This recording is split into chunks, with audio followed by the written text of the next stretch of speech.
David, yeah. Welcome, people.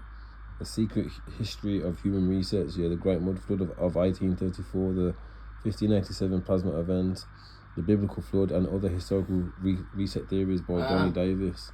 20-minute book highlights, man. Let's go.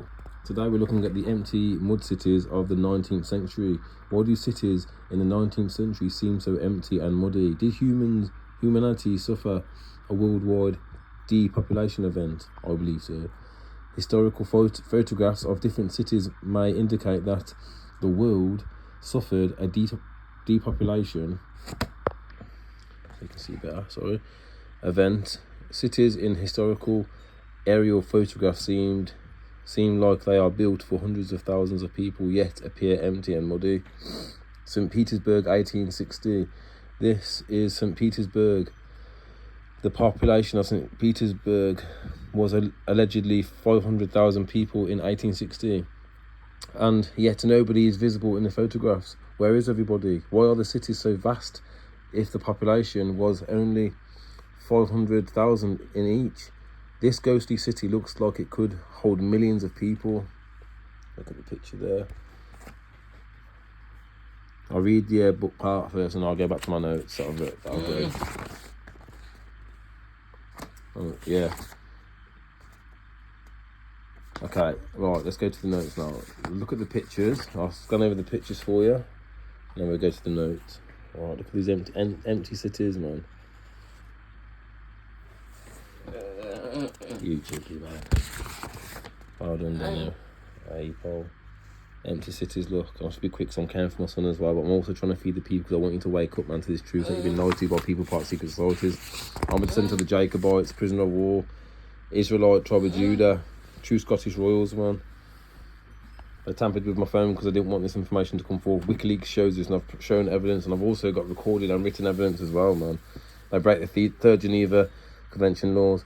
Okay, so in my notes I put all around the world there is evidence of a world wide mud flood. Moscow, San Francisco, Istanbul, streets, entire ground floors of structures that were clearly built to be entered from what is now buried beneath the ground. Windows that now sit below your feet, doorways that open into packed earth. First floors have somehow become basement with mud all over. It's everywhere. In Seattle, 19th century storefronts sit buried beneath the modern sidewalks, accessible now only through underground tours. In Rome, ancient streets rest 30 feet below the current city level. In Samar, forgive me, can't pronounce that. Medieval buildings poke out of the ground like half-submerged ships. They say this is due to a gradual dust and debris build-up over time. Whatever, I don't think so somehow. The mud came fast. It would seem a pattern emerges that archaeologists don't like to talk about. Don't you worry.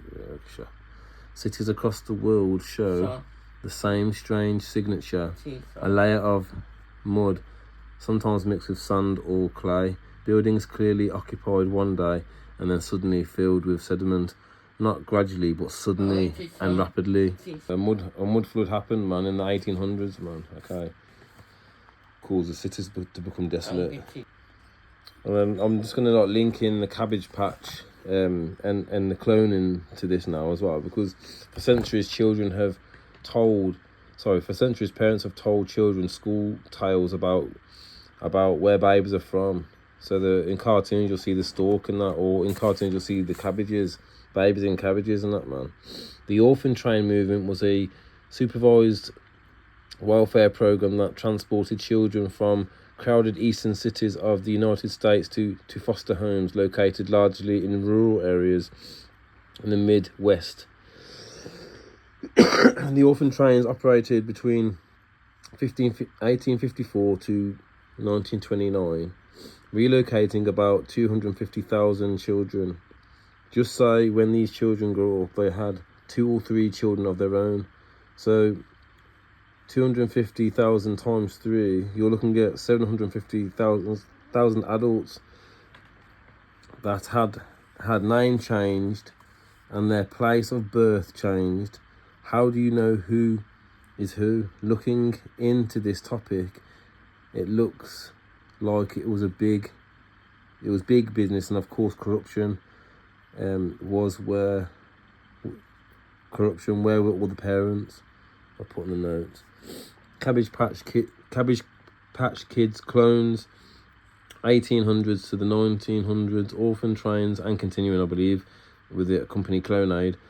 Orphan trains, repopulation, moving clones and children across the country, films such as The Little Rascals in 1922, also referring to the scriptures, the Book of Enoch, specifically talks about this, man, clones, and mixing DNA, high-tech technology hidden, and knowledge, which is from the fallen angels, if you read the Book of Enoch.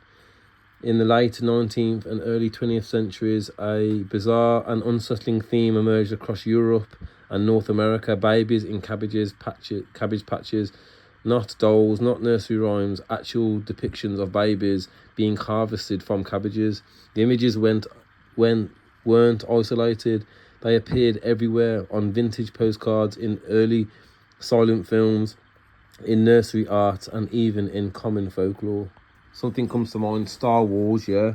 Star Wars, and the clones, yeah, and the Jedis and that, man. Do you understand? It's like it's in the films, and the truth's in the films, man. Like the Star Wars, Luke, yeah, Skywalker from the tribe of Judah, man. Do you understand?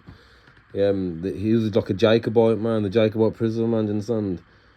Fighting for a cause, fighting for the law, the living creator. Do you understand? Like,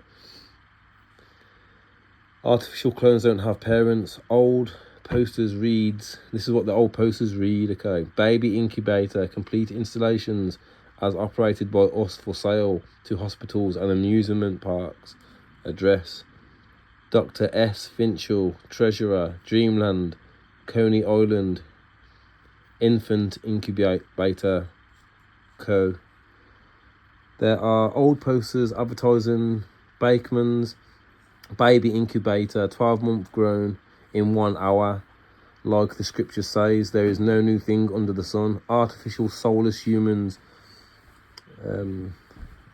aren't a real human. At the old world fairs, they had incubator babies on display. People would pay to look at these babies. After the last reset, how did they get enough people to repopulate the empty cities? Some food for thought and some knowledge to bring to the table for you. Just look at these empty cities, people, man. Just look at these empty cities, man. I'm going to teach you so. A lot of people walking around, man. They're not going to have soul. They might look like me and you, but they're not going to have spirits, man. They haven't got a spirit, man. Do you understand? Okay, from King David. Thank you for listening.